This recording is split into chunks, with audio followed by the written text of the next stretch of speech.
The farmer's ordinary life was changed forever by the knocking of an Apache woman on his door. Before we begin the story, don't forget to like the video and tell us where you watched it in the comments. The wind came off the mesa dry and flat, dragging the dust with it across the sparse brush and cracked ground of the eastern Arizona territory. It was early spring of 1873, but winter hadn't fully let go. The morning frost still clung to the north side of the rocks, and Elias Wren could feel the cold through his boots as he stepped outside to check the chicken pen. The air smelled like old wood, smoke, and dirt. He had built his life around those smells. Elias was 41. He had lived on this patch of land for 7 years. His wife, Clara, had joined him here after they married, and for a time, the world had made sense. Then sickness came through the canyon 2 winters ago. Fever, then weakness, then silence. And by the time it was done, both Clara and their unborn child were buried beneath a small wooden cross behind the barn. Since then, Elias had spoken little and expected even less. He went about each day with a steady routine that didn't require thinking, just doing. The animals got fed, the water hauled, the cabin patched, and the fence walked. No one came out this way. That was the whole point. That evening, just before dark settled fully over the high desert, he sat by the hearth, rubbing the dirt from under his nails with the tip of a knife. Supper was over. Beans, flatbread, nothing more. He had put away the pot and hung his coat on the wall, the firelight dancing low against the stonework he'd laid himself. The stillness was complete. And then it wasn't. A knock. 3 times. Light, unsteady, but real. Elias stared at the door. He hadn't heard a wagon. No horses. No footsteps on gravel. His stomach tightened. It had been months since anyone had come this far down the canyon trail. The last visitor had been a wandering trader in late autumn. And even then, Elias hadn't invited him past the fence. He rose slowly, not out of fear, exactly, though something close to it stirred low in his chest, but out of caution sharpened by solitude. He reached for the rifle leaning by the wall, but his fingers stopped short. Whoever was out there hadn't forced the door. They had knocked. When he opened it, the light from the hearth cast a golden wedge onto the dirt outside. A woman stood there. No coat, no shoes. A torn dress clung to her frame, streaked with mud and dry blood. Her arms were wrapped tightly around a bundle of faded cloth, which she held against her chest with both hands. Her skin was copper-toned, her face narrow, sharp, and exhausted. Hair stuck in strands to her cheeks and forehead, matted in places. She was young, no more than 20, but her eyes looked older, worn through. She didn't say a word, didn't beg, didn't ask. Elias didn't speak either. He looked at the bundle. It was wrapped tight, silent. His throat tightened. She didn't try to explain, didn't even move, as if she was waiting for judgment. His mind cycled through the questions. Who was she? What happened? Was someone following her? Was she a trap? But none of them mattered enough to outweigh the sight in front of him. She was half frozen and empty-eyed, and something in his bones recognized that look. He had worn it himself once. He stepped aside without a word. She crossed the threshold slowly, keeping her head down. The fire was the only source of light, casting long shadows on the floorboards as she moved toward it and sank to her knees. Elias shut the door and dropped the bar into place. His hands trembled slightly, not from fear, but from the weight of having someone in the cabin again. He fetched a wool blanket from the shelf, handed it to her, then moved back toward the far wall and sat down. There was no noise but the wind against the window panes and the soft crackling of the fire. She didn't cry, didn't speak, just sat there with the bundle in her lap, staring at the flames. Elias watched her from across the room. He could see that her feet were scraped and raw. Her shoulders shook slightly, either from cold or from whatever she'd walked through to get here. He wanted to ask her name, where she came from, what had happened, but the words stuck. They felt too big, too sharp, and maybe she wouldn't answer anyway. He didn't know her story, but he knew what it meant to be alone and hurting and out of options. That was enough. He stood again, moved to the stove, and ladled the rest of the beans into a tin bowl. Set it near her. She didn't look up, but after a few seconds, she reached out and pulled it close. As she ate slowly, he caught a glimpse of the cloth bundle. A child's blanket, faded blue and white.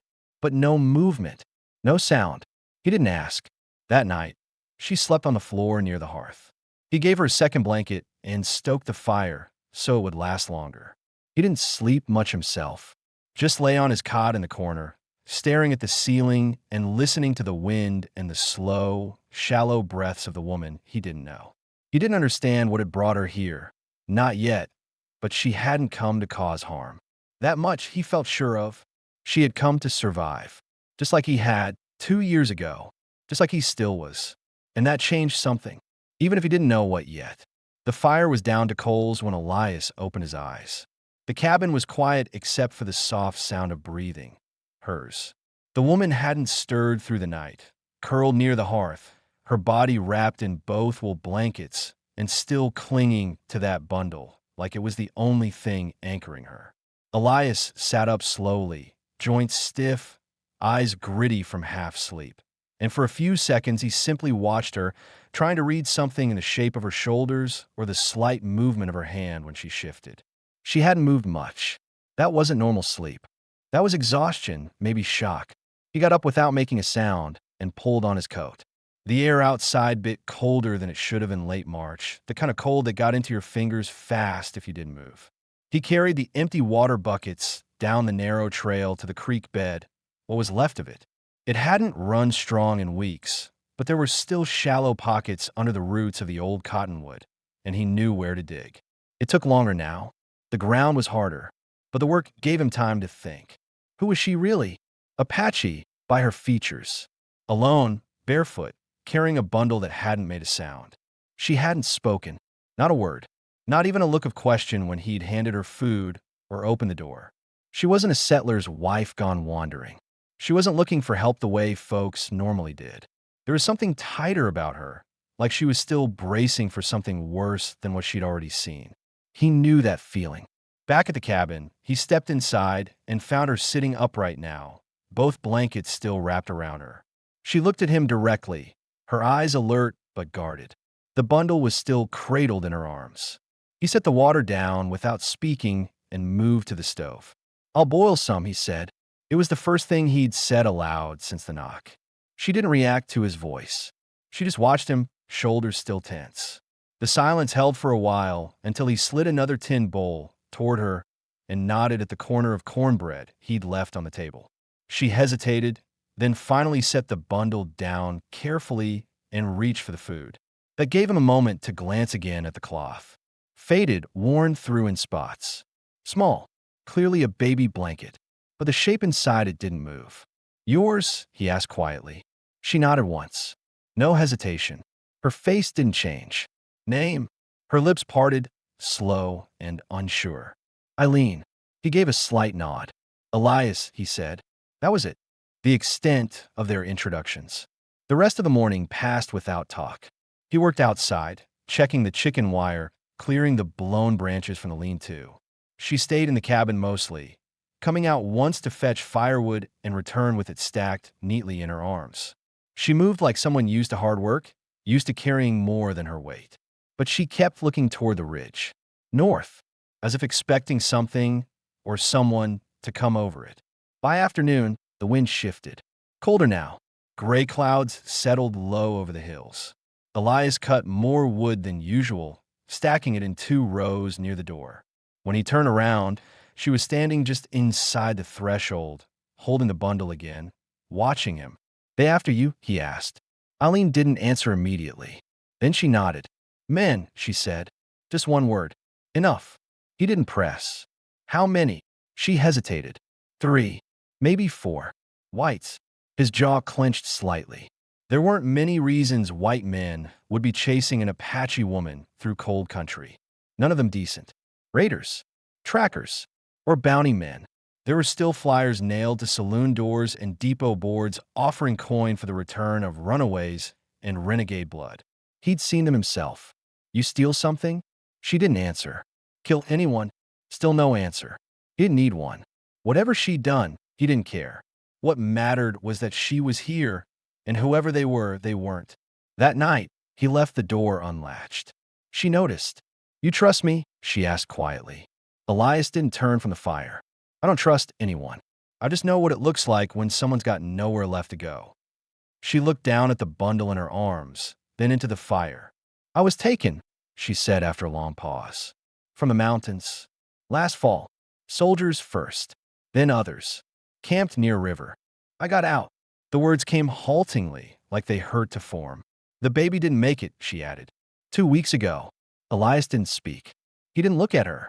He just stood and fetched the kettle, poured water into the basin, and set a clean cloth beside it. You can wash up, he said. She stared at the cloth for a long time before taking it. Later, as the fire cracked low, she laid the bundle on the floor beside her, her hand resting on it. She didn't cry, just stared into the flames again, as if waiting for the silence to finally settle into something permanent. Elias lay in his cot, eyes open, thinking of Clara. He remembered the feel of her breath against his neck, the way she used to fold linens with small, precise movements, the way she smiled at nothing while she shelled peas. He remembered holding her after she was already gone, the fever burned out of her, the stillness of her body too heavy to describe. Now there was another woman in his cabin, another story, another silence. But she wasn't Clara, and she didn't need saving. She just needed not to be alone, and maybe that was something he could offer. In the morning, he would dig another trench beside the shed. A better shelter, somewhere dry, somewhere separate but safe. He didn't know if she'd stay, but if she did, she needed something real. And if the men she spoke of came, he'd already decided. This time he wouldn't stand by. Not again. Not like before. Not ever again. The morning air was dry and sharp, thin with the scent of pine from somewhere farther west, and the sky above the high desert was a pale, cloudless blue. Elias stepped out with the spade in hand, the shed casting a long shadow over the clearing beside it, and he walked slow, measured, every step pressed down with a weight of decision. The ground was firm, not yet baked hard, but dry enough that the first few shovelfuls came up in sheets. Behind him, the cabin door creaked open, and he heard Eileen's bare feet cross the porch boards. She said nothing, just stood there for a moment, wrapped in one of the wool blankets, her hands gripping the edges, the bundle nowhere in sight. After a while, she came down the steps and walked toward him, stopping beside the firewood stack without getting closer. You building something? She asked. Digging a trench, he replied. Gonna raise a frame over it. Canvas roof. Good enough for cover. For me. He didn't look at her. If you want it. She watched him work. Elias didn't glance up, but he could feel her gaze shifting, checking the horizon, scanning the ridgeline beyond the creek, listening for riders. He knew the pattern. It was what he used to do the first year after Clara died, when every breeze against the brush made him turn his head like someone was coming. Eventually, Eileen came over and picked up a second spade from beside the tool shed.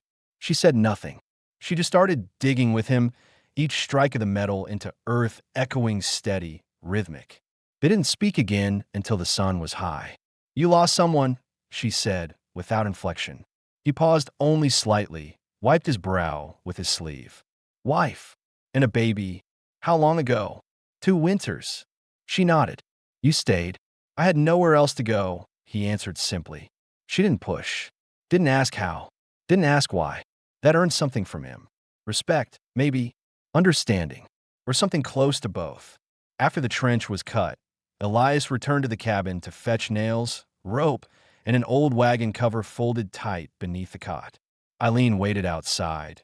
Tending a small cooking fire, she'd started using dried grass and leftover embers. He watched her movements from the window. Efficient, quiet, deliberate. She didn't waste steps. She worked like someone who had lived through too many winters, each one harder than the last. That afternoon, she sat near the doorway with a needle and thread, mending one of his old coats that had frayed at the cuffs. He hadn't asked her to. She'd simply picked it up and started sewing. You know how to stitch leather? He asked. Better with skin, she said plainly. Deer, rabbit, buffalo once. He nodded. That explained the even seams. A silence settled again, but this time it felt different. Not like a wall, but like the inside of something being built. Later, over a quiet supper, he finally asked the question that had been pushing at the edges of his thoughts. Why this place? He said. Why'd you stop here? Eileen didn't answer right away. She chewed slowly, set her cup down, and stared into the fire. I saw smoke, she said. 3 days walking. No food. No fire. My legs gave out at the last ridge.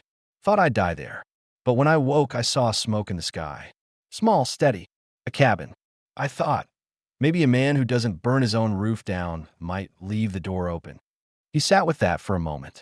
Elias had always believed the smoke from his chimney was just a sign to keep others away. He never thought it might guide someone toward him. You ran from bounty men? He asked. Yes. Why were they after you? She hesitated. Then she spoke slowly, flatly. They wanted to bring me in alive. To get paid. So they had a claim. So they took me fair. Elias's hands curled slightly around the rim of his tin cup.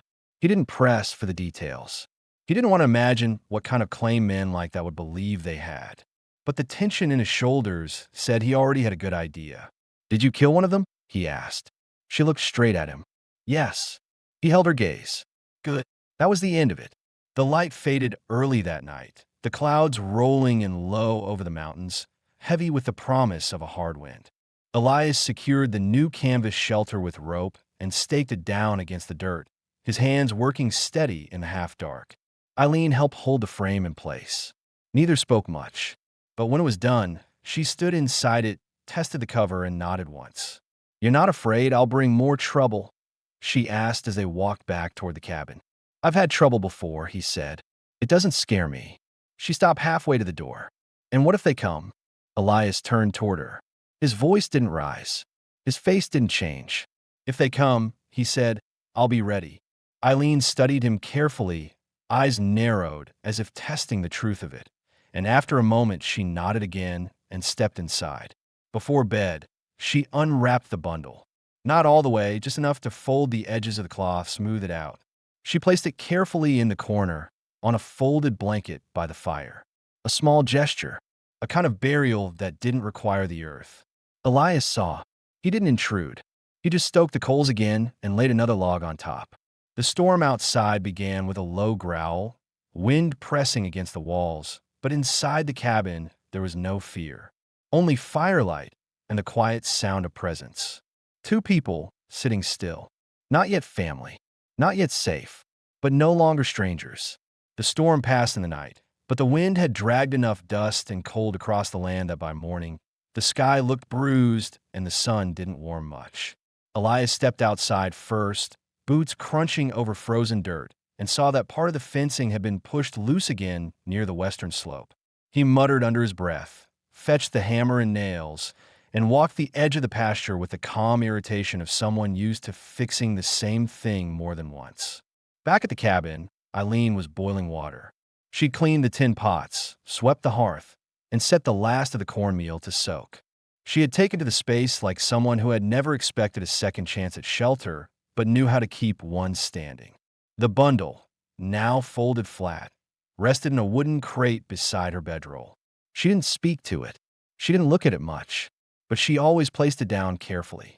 Elias returned with fresh bruises on his knuckles from where the fence rail had snapped and sat at the edge of the table, watching her move. She didn't ask what he'd seen out there. She already knew the signs. Do you ever go into town? She asked. He looked at her sharply. Not unless I have to. Why? Because they talk too much. She let that answer hang. Then, they ever ask about her? My wife, he said. She nodded. They asked once, he said. I didn't answer. That stopped them. Eileen stirred the pot and sat across from him. She was wearing the coat she'd mended. His coat, though it didn't quite fit, and though her expression was calm, there was a question behind her silence. He knew what it was. They won't help you, Elias said. Not if they find out who you are. Not there. The sheriff might act friendly, but he'd sell you out quick if a bounty man offered coin and said the right name. You think I have a price? I think some men don't care if it's true. They only care if someone will pay. Eileen nodded once, as if she'd already known that and only needed it confirmed. Then we don't go to town. He didn't answer, but that was agreement enough. Later that day, she helped him repair the barn roof. The ladder was warped, and the last storm had peeled a plank loose near the ridgeline. Elias held the frame steady while Eileen climbed. She didn't hesitate, didn't ask questions, just pulled herself up and moved with the balance of someone who'd slept in trees before or on mountain ledges where slipping meant death. She hammered the board back in place while he braced it from below, then tossed down the old bent nails without a word. They worked together until the sun passed over and shadows started to lean eastward. He brought out jerky and bread, and they ate on the step beside the barn, backs resting against the wall, watching the hills for movement. She asked what happened to the shed. He looked toward it, half collapsed from a lightning strike that had never been fully repaired. That storm last year, he said. Late summer. Fire caught the roof. I got her out before it spread. Your wife? No, he said, quiet now. A mule. My wife was already gone by then. Eileen didn't press. It came down fast, he added. Sky was clear an hour before. Then a strike hit and the whole thing lit. Lost half the tools. Took a week to dig out what was left. She turned toward him, slowly. That's when you stopped fixing it. He nodded. Why? Didn't matter then, he said. Didn't feel like anything needed fixing. She sat with that for a while. Then, standing, she brushed the dust from her legs and said plainly, it matters now. That night, Elias brought in 2 oil lamps from the shed and cleaned their chimneys. Eileen sharpened his rusted skinning knife and lined the dried herbs she had found near the creek into small bundles tied with string. They didn't talk much, but the air in the cabin felt different now. Not just quieter, but steadier. Like the place itself had shifted slightly towards something livable again. As they finished supper, Elias asked the thing he hadn't dared before. Where was your village? Eileen paused. Southwest, she said. A ridge above the Verde. It's gone now. Cavalry came after a mining outfit complained we were too close. My brother tried to reason. My father told them to leave. Neither made it through the night. You were there? She nodded. They didn't see me. I was down by the creek with my sister. She didn't make it either. Elias said nothing, but his hand tightened slightly around the handle of his cup. They left fires burning, she added. They weren't careful. They didn't need to be. That explained the look in her eyes, the way she never turned her back to the door, the way her body braced when horses were mentioned. She hadn't just lost people. She'd seen it happen and walked away alone. I found the baby after, she said, lowering her voice. One of the others. Just born. Her mother didn't make it. I carried her for weeks. She never cried. Just slipped away when the snow came down heavy. I wrapped her up and kept walking. Elias looked toward the crate beside the hearth. That her blanket? She nodded. I didn't want to leave her. Even if she's not here. You didn't, he said. That was the only thing he could offer. And it was enough. Before bed, he poured 2 mugs of hot water with crushed pine needles and set them on the table. Eileen drank hers slow, savoring the warmth, her hands wrapped tight around the cup. And then, without speaking, she reached across and placed her hand on his. Not long, not soft, just a brief, steady wait. It wasn't a gesture of affection. Not exactly. It was acknowledgement. That night, when the fire burned low, Elias didn't sleep facing the wall like he used to. He lay on his side, eyes open, watching the small shape by the hearth where she slept. In the quiet, he felt something unfamiliar. Not peace, but the beginning of it. The following days stretched slow and even, the kind of quiet rhythm Elias hadn't felt in years, not since before the sickness took Clara. The morning started with the fire being stoked and the water heated, and Eileen now moved about the cabin as if she belonged to it. Not like someone passing through, but like someone who was putting weight down, even if she hadn't yet said so aloud. She didn't ask what needed doing. She simply worked. The firewood stack grew.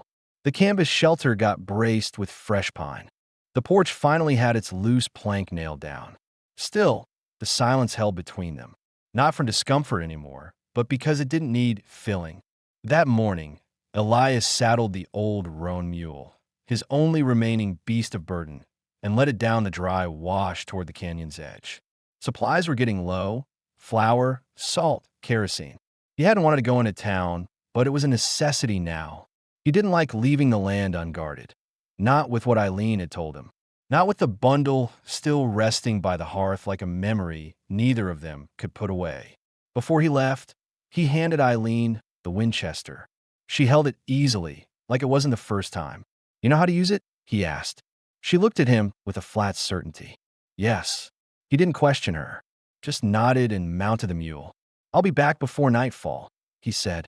Eileen didn't answer, but her eyes lingered on the tree line beyond the creek bed, and Elias understood.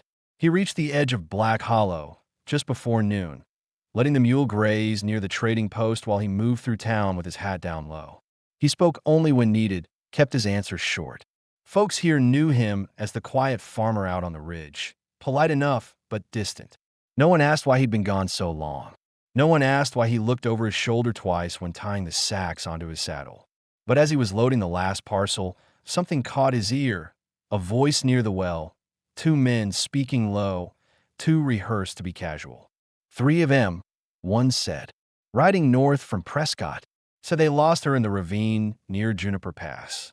She got out, the other man asked, surprised. Tracks went cold. Might have doubled back east. They think she's on foot. Said she had a kid with her. Elias didn't turn his head, didn't show a sign of listening. He packed the flowers slowly, shoulders tense. They hadn't said her name, but it didn't matter. He knew who they meant. He left town without stopping at the Smiths like he planned. He took a longer trail back, one that circled wide around the hills and came in from the west so he could spot any riders who might have followed. When he reached the rise above his cabin, he paused behind a stand of juniper and scanned the valley. No smoke, no broken fences, no fresh tracks down the slope. The cabin stood solid and still, just as he'd left it. He rode down slow, mule heavy with supplies. Eileen stepped out from the porch when she heard the hooves. Rifle still in hand, eyes sharp. She didn't relax until she saw his face. They're close, he said plainly as he unpacked the bags. Could be a day, maybe two. She didn't flinch, just asked, You want me gone? No. He looked at her then. Not with pity, not with doubt. Just a clear decision. You didn't bring this trouble, he said. But I'll see it ends here. Eileen didn't reply. She turned toward the crate where the bundle lay, pulled out the blanket, and folded it slowly, then tied it with a strip of hide and slid it into the sack she'd carried on her back that first night. Her movements were calm, not rushed, but there was something final about it. I won't run, she said. I wouldn't let you, Elias replied. That evening, they laid the rifle rounds out on the table, checked the hammer on the revolver, reinforced the front windows with the spare planks stacked behind the barn. The canvas shelter was pulled down and packed away. It had served its purpose. Now the cabin would hold them both. Over supper, Elias finally asked the question that had hung between them since the beginning. What will they do if they catch you? Eileen answered without looking up. Sell me. Or hang me. Depends who pays more. He clenched his jaw. Did you kill the one chasing you? Yes, she said, with his own blade. He thought I'd gone to sleep. He was wrong. Elias said nothing at first. Then, you did right. She met his eyes. So did you. That first night, you opened the door. I almost didn't, but you did. Later, as they sat by the fire, Eileen reached for the piece of flint she kept in her pouch and began shaping the end of a pine branch into a sharp point. She worked slow, methodical.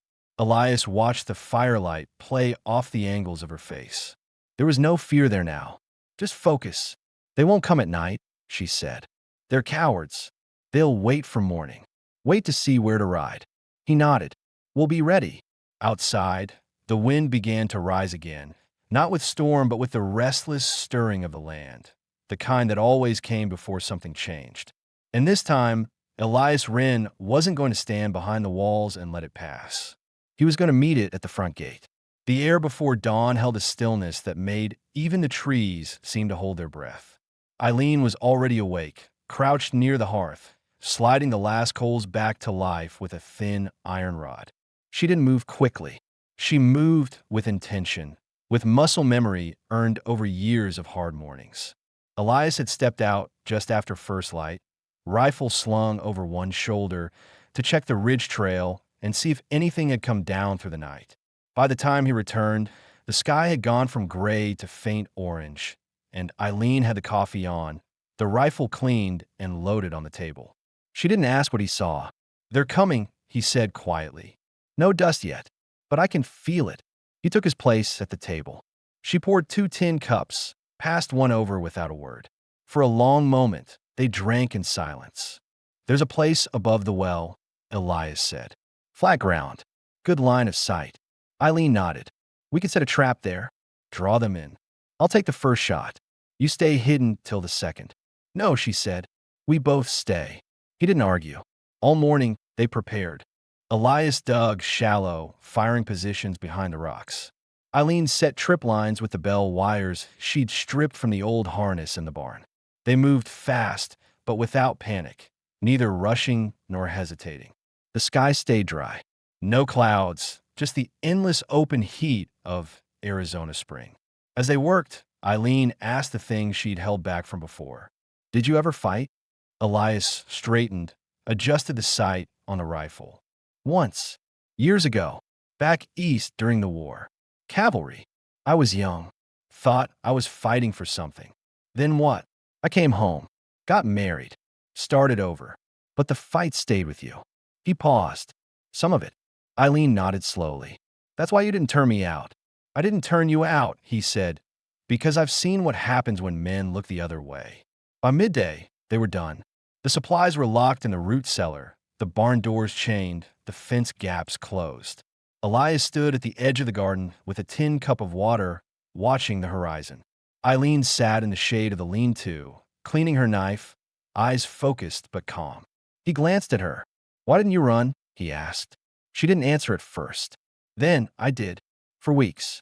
I kept running. It didn't change anything. The world still wanted me dead.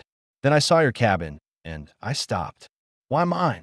Because it looked like the kind of place that shouldn't have been standing, she said. But was. That means something. Elias nodded, not because he agreed fully, but because he understood what she meant. Some things survived not because they were strong, but because they had no choice. Around mid-afternoon, the first sign came, a shimmer in the distance, then the faint rhythm of hooves. 3 riders. Maybe 4. Elias lifted the spyglass from the porch rail and steadied it with both hands. 3, he confirmed. 1 lean, 2 thick around the shoulders. 1 with a red scarf. Eileen stood and tied back her hair. That's the one, she said. You sure? Yes. He smiled when he dragged me out the first time. Elias lowered the glass. His voice didn't change. Then he dies first. They took their positions as the riders moved closer, circling down the slope slow and wide, likely assuming the place was empty or abandoned. The lead man had a long rifle slung across his back and a pistol visible at his belt. The others carried repeaters. They looked like they'd been on the trail for days, dust-covered, tired, but still dangerous. Eileen lay low behind the stone pile, Elias on the opposite side by the half-buried feed trough. The wind kicked up small swirls of grit, enough to blur motion, not enough to cover sound. The first man reached the gate, stepped down from his horse, scanned the yard. His hand hovered near the pistol. The other 2 stayed mounted. Elias waited. Then the man turned his back to the fence to signal something. Elias squeezed the trigger once. The crack echoed hard off the ridge. The man with the scarf dropped flat, blood blooming behind his shoulder and neck. He was dead before he hit the ground. The other 2 shouted, drew weapons. A second shot came from the right. Eileen, the younger of the mounted men, jerked sideways, fell from his horse, screaming. The last one turned and rode for the brush, but Elias fired again, clean through the side of the saddle. The man crashed to the dirt, rolled, didn't get up. Silence returned fast.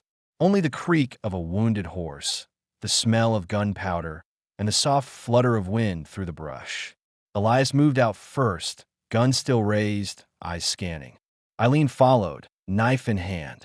They approached the bodies one by one, checked pulses, gathered weapons. The one with the scarf had a paper tucked into his vest, a bounty slip. No name, just a description. Female Apache, estimated 20 years, fugitive property. Return alive for full pay. Elias folded the paper once and tossed it into the fire pit. Back in the cabin, they washed their hands in silence. Eileen sat at the table, still holding the knife. They'll send more, she said. Elias nodded. Let them. The fire cracked as he stirred the coals, added another log, and brought out the last of the dried peaches. They ate without speaking, but their hands didn't tremble anymore. That night, Eileen moved her bedroll beside the hearth without asking. Elias didn't comment. He simply opened the door to let in fresh air, then latched it tight again. And when he sat on his cot, she looked up. "Thank you," she said. He didn't reply. He just nodded once, slow and sure. But the look in his eyes said it all. "You're not alone now. Not anymore." The next morning came quiet and clear, and for the first time in weeks, Elias didn't reach for the rifle first. He stood at the edge of the porch with a chipped enamel cup in hand, watching the sun spill over the high ridge and catch the frost melting off the woodpile. The three bodies were gone now. He and Eileen had buried them far from the property line. No crosses, no stones, just unmarked soil. Elias didn't say a word during it. Eileen had placed the bounty slip inside the shallow grave of the man with the red scarf. She folded it into a square and pressed it into the dirt herself. Now, the wind moved softer, and the cabin no longer felt like a place waiting for something bad to arrive. The tension hadn't disappeared, but it had loosened. Inside, Eileen was at the table grinding dried corn by hand, sleeves rolled back, hair braided tight. Her face looked calmer, still guarded, still cautious, but with a new steadiness that Elias hadn't seen before. She belonged to the space now, not just surviving inside it, but shaping it, using it. After breakfast, she pointed toward the barn. The hinge on the upper stalls busted. "You have a spare?" "In the crate under the mule tack," Elias said. She didn't wait for him to follow.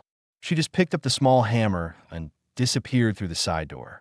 He watched her go, then sat back against the post and let the silence settle. It had been weeks now since she'd come to his door, and in that time the routine had changed. Not because of anything spoken, but because two people working beside each other long enough eventually stop acting like strangers.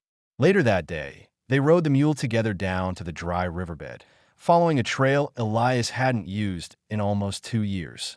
It led to the base of a jagged bluff, where water sometimes pooled if the snow melt was heavy. They went slow, Eileen walking ahead with the bridle in hand, her steps careful and deliberate. Elias carried the shovel. At the base of the bluff, they found the spot.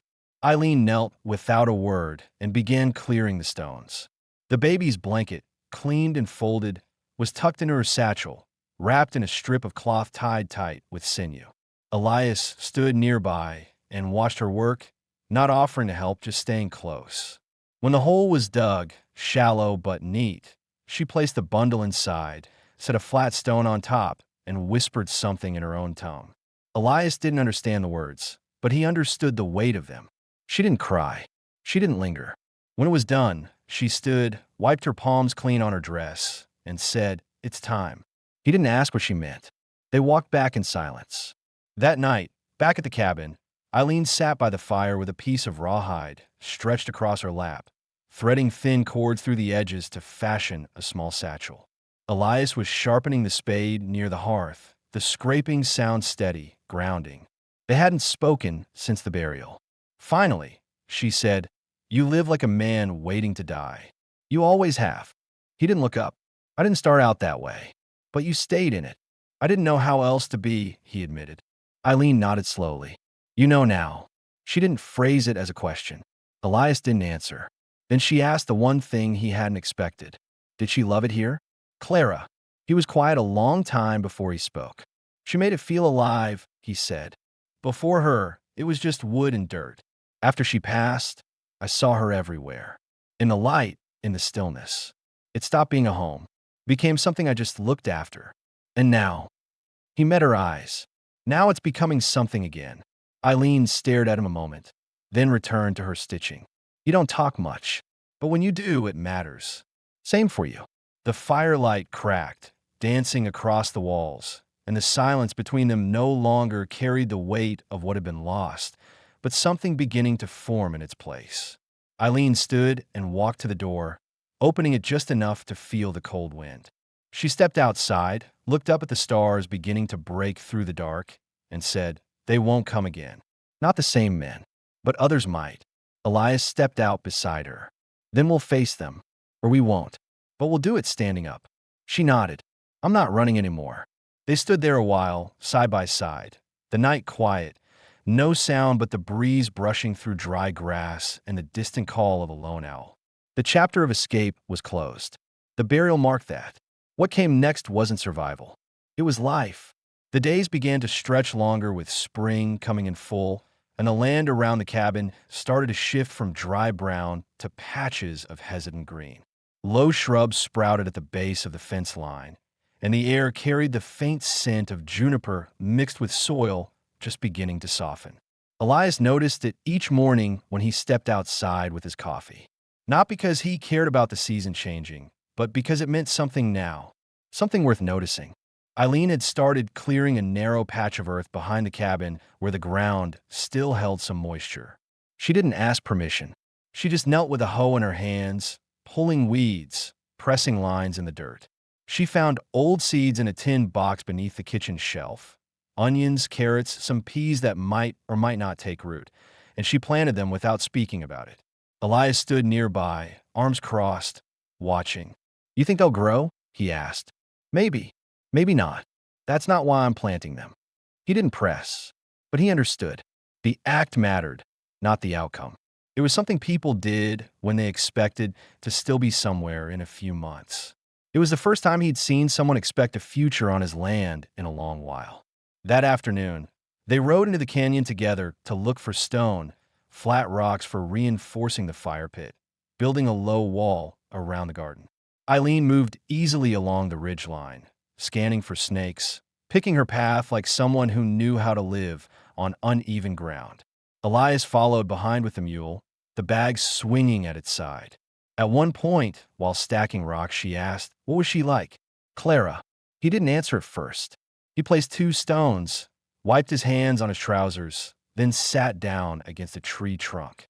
She used to talk to herself, he said quietly, while she cooked, while she fed the hens. Not like she was crazy, just she always had something to say, and it didn't matter if anyone heard it. Eileen knelt beside the stone pile, listening. She wanted kids more than I did. I was always afraid I'd lose them. She said we couldn't live like that. That loving something was worth it, even if it didn't stay. And after, I didn't talk to anyone for months, Elias said. Barely ate. The hens starved. I let the fence rot. Then one day, I woke up and I fixed the roof because the rain was coming through. That was the start of it. Just doing the next thing so I wouldn't lie down and die. Eileen picked up a rock and handed it to him. That's still what you're doing. Maybe, but it's different now. They worked until the sun began to dip, and on the way back Eileen said, there's something I didn't tell you. About the men who came. Elias turned to look at her, expression unreadable. There was a 4th. He wasn't with them yet. He's worse. Quieter. Moves without noise. They call him Danner. Elias's grip on the reins tightened. You sure he's coming? I'm sure he'll want to. He gets paid to finish what others can't. Why didn't you say this before? Because I wasn't sure we'd survive the first 3. Elias exhaled slowly through his nose.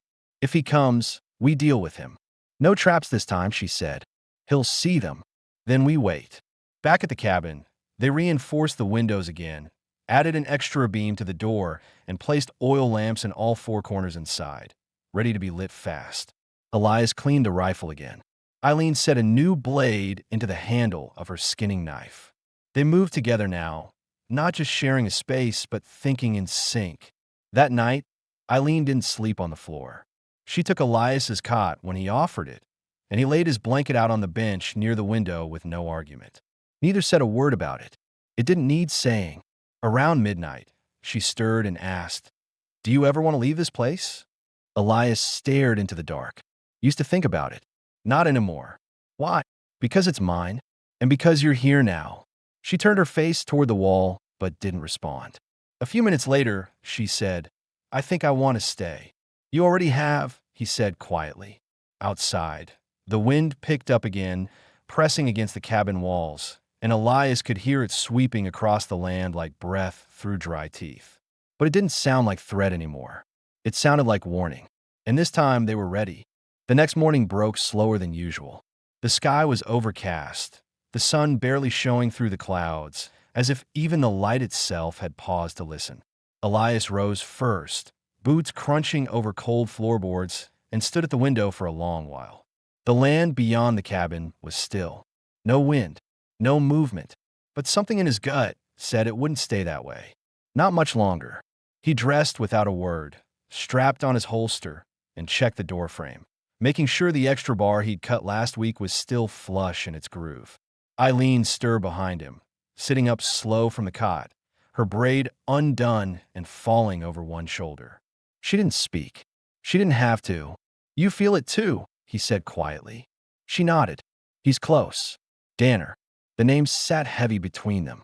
Elias didn't know the man, hadn't seen his face, but he knew the type. The kind who didn't knock, didn't call out, didn't make mistakes. The kind who came alone because he didn't need help. They spent the morning checking everything one last time.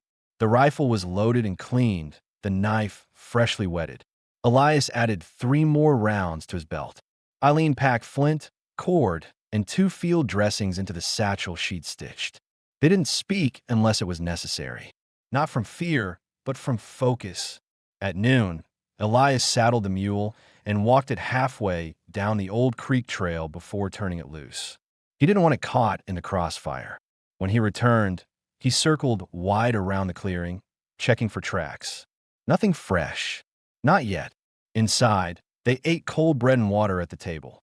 Neither touched much of it. Elias watched Eileen fold and unfold the same strip of cloth she'd wrapped around the baby's blanket days before. Her eyes were steady, but her shoulders were drawn tight. "If he comes," she said, "he'll come in low, maybe from the ridge. I know. You shoot first. If you miss, I won't. You might." He paused, then looked at her. "If I miss, don't wait." She nodded. By late afternoon, the sky had darkened further. Low thunder rolled from somewhere distant. Not storm thunder, just the kind that rumbled deep in the mountains when weather shifted. Elias moved out toward the edge of the property, crouched behind the low rock wall they'd built the week before, and scanned the northern slope. Eileen stayed just inside the cabin, a crack in the window giving her a clear line east. They waited.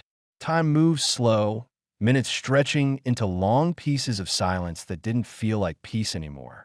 Then, just before the light began to fade, Elias caught it. Movement, not a full silhouette, just a flicker of dark cloth against brush. Then gone, reappearing 2 trees closer.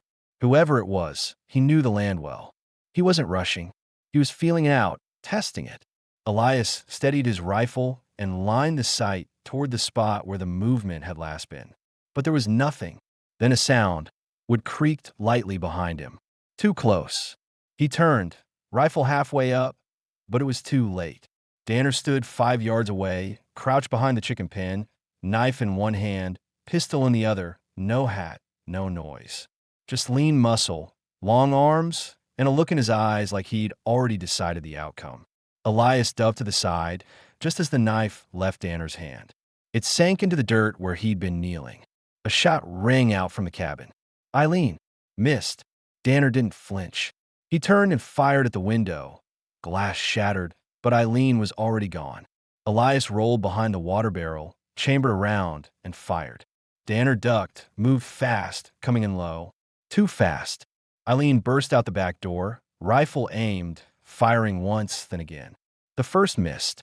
The second hit Danner in the leg, slowing him. Elias came out from the side and closed the distance. Danner raised the pistol, but Elias fired first. The shot tore through Danner's chest. He staggered, coughed once, tried to lift his arm, but another shot rang out. Eileen's. Center chest. Danner dropped. He didn't move again. For several seconds, neither of them did either. Then Elias approached slowly, rifle still raised. He knelt beside the body, kicked the pistol away. The eyes were still open, but empty. Eileen lowered her rifle, breathing hard. She looked at Elias, and for the first time in days, there was something raw in her face. Anger, fear, and something like relief all tangled together. "You sure that was him?" Elias asked. "Yes." "You hurt?" "No." Elias nodded, then picked up the pistol and dropped it into the water barrel. By sundown, they had dragged the body far from the cabin. No grave this time, just a shallow pit and a pile of stone. Danner had earned nothing more. When they returned, Elias sat at the table, removed his coat, and rubbed the dirt from his hands. Eileen lit the lamp and poured 2 cups of water. Her hands were steady now. "It's done," she said.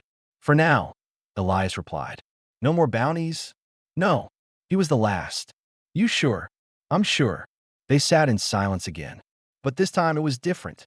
No watching the door. No waiting for the next sound. Elias leaned forward, elbows on the table. "You said once you'd stopped running. That's still true." "Yes." He nodded once. "Then maybe it's time we started living." Eileen didn't smile, but her eyes changed, softened. She reached across the table, not fast, not hesitant. Her fingers touched his hand again, like that first time, but this time they stayed.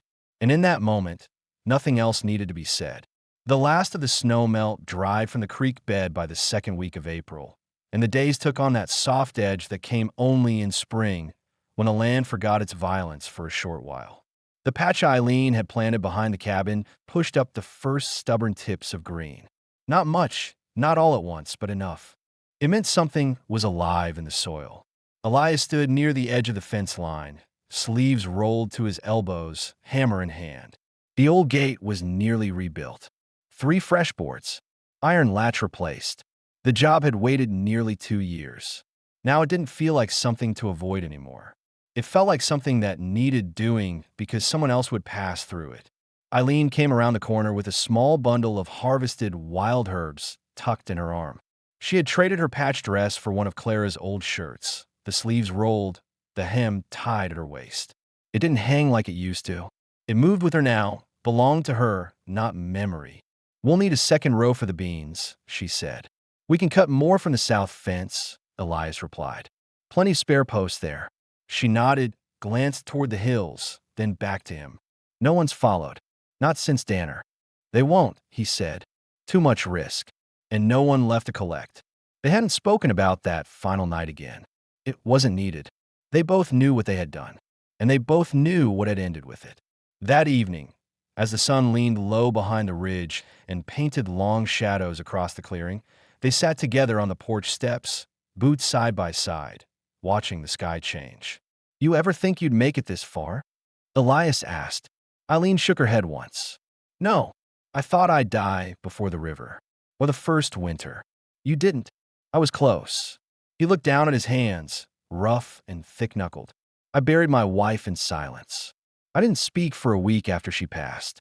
No preacher, no songs. I just lowered her down and covered the dirt." Eileen waited. "I thought that was the end of it. I didn't think life could start again."